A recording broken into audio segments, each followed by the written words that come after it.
د واده په لومړۍ شپه باندې خاوند خپل ښځې سره ډیر انتهایی ظلم کړی دی. دا یو رښتینی او حقیقت واقعه ده چې ویډیو هم راغلی ده، تاسو به وګورئ دوستانو. د واده په شپه باندې ښځې چې کله خاوند محسوسه کړه چې د بکارت پرده یې شلیدلې ده، نو هغه دا فکر کړی دی چې دی د مخکې نه څه غلط کار کړی، څه ناروا کار یې کړی دی، نو خاوند یې را لګېدلی دی. خپله ښځه یې په ډېر بېدردۍ سره دومره وهلې ټکولې ده چې هغه بیا هسپتاله پورې بیا وړې ده، او هسپتال کې بیا د هغې جینۍ کورنۍ ته خبر شوی دی چې دغسې کار ستاسو لور سره شوی دی، ځکه چې هلته یې نمبر پرېښی او دغه جینۍ بیا طلاقه کړې هم ده. نو دوستانو څومره جاهلیت په دې خلکو کې زیات شوی دی، یقینا چې د جاهلیت جرړې د دې خلکو په ذهنونو کې شوي دي. ګورئ ډاکټران هم دا وایي، عالمان هم دا وایي، مشران هم دا وایي چې د دې څیز پاکوالي یا ناپاکوالي سره تعلق نشته، دا بیمارۍ سره هم دا پرده شلیدلی شي.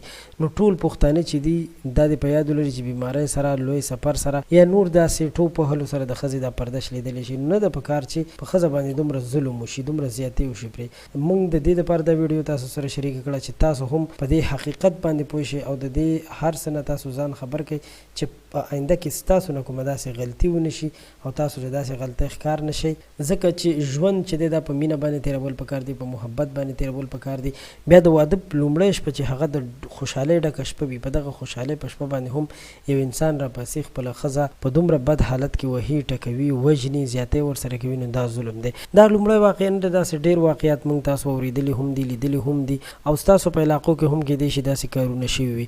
نو د دې کارونو دپاره هم یو منظم کمپین چلول پکار دی چې هغه ځوانان چې هغوی دا سوچ او فکر لري، دا مفکوره وي د هغوی چې د ښځې بکارت پرده چې دی هغه چې شلیدلي وي، نو ښځه به بدکاره وي. نو دا خلک یا دا سړي دا هلکان پوهول پکار دي چې دغه حقیقت سره هیڅ تعلق نه لري او د دغه مفکورې نه، د دغه سوچ نه ځان راویستل پکار دي. نو که تاسو ما سره متفق یې او تاسو ما سره اتفاق لرئ، نو ضرور دا ویډیو لایک کړئ، زموږ چینل هم سبسکرایب کړئ.